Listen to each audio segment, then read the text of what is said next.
Au nom du Père et du Fils et du Saint-Esprit. Amen. Répands sur nous, Seigneur, ton Esprit Saint. Que le feu de l'Esprit Saint puisse nous embraser.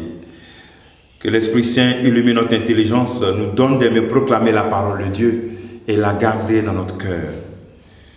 Bien-aimés dans le Christ, nous sommes aujourd'hui 10 juin et la parole de Dieu qui nous est proposée est extraite de l'évangile de Marc chapitre 12, versets 38 à 44. Et nous lisons.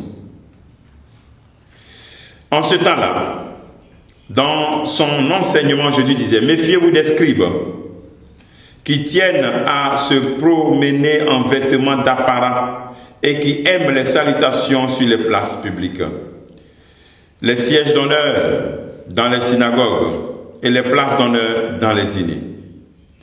Ils dévorent les biens des veuves et pour l'apparence, ils font de longues prières. Ils seront d'autant plus sévèrement jugés. » Jésus s'était assis dans le temple, en face de la salle du trésor. Il regardait comment la foule y mettait de l'argent. Beaucoup de riches y mettaient de grosses sommes. Une pauvre veuve s'avança et mit deux petites pièces de monnaie. Jésus appela ses disciples et leur déclara, « Amen, je vous le dis, cette pauvre veuve a mis dans le trésor plus que tous les autres, car tous ont pris sur leur superflu, mais elle a pris sur son indigence. Elle a mis tout ce qu'elle possédait, tout ce qu'elle avait pour vivre. » Acclamons la parole de Dieu, louange à toi, Seigneur Jésus. Elle a mis tout ce qu'elle possédait, tout ce qu'elle avait pour vivre. Cette pauvre veuve a mis plus que tout le monde, nous dit le Christ. Après des confrontations et des critiques contre les scribes, les grands prêtres, cette critique de cette manière de vivre la religion, Jésus insulte donc ses disciples. Dans ce trésor, tout le monde apportait quelque chose pour les dépenses liées au culte, pour soutenir le clergé, pour l'entretien du temple, de l'autel, et aussi pour aider les pauvres, les veuves.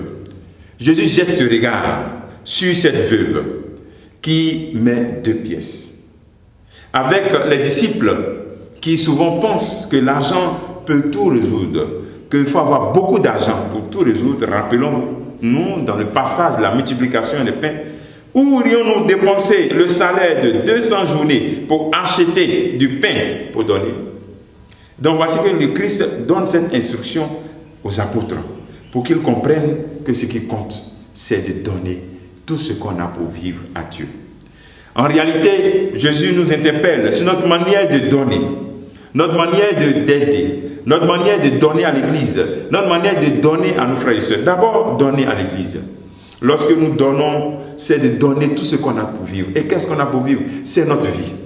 On ne peut pas seulement donner l'argent à l'Église sans toutefois s'engager aussi dans l'Église, sans toutefois donner du temps dans l'Église.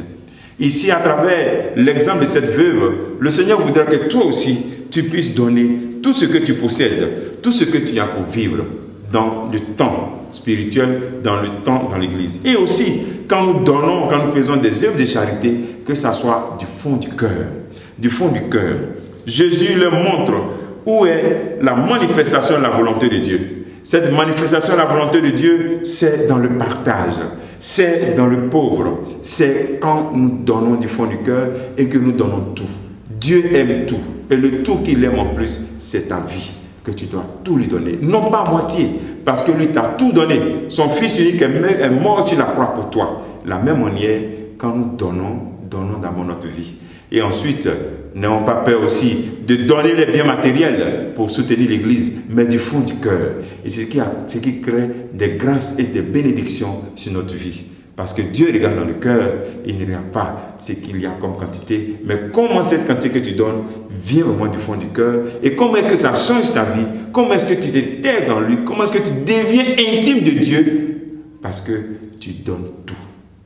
Que le Seigneur nous bénisse en ce jour, qui nous donne de comprendre qu'il n'y a pas de plus grand amour que de donner sa vie pour ceux qu'on aime. Au nom du Père et du Fils et du Saint-Esprit. Amen.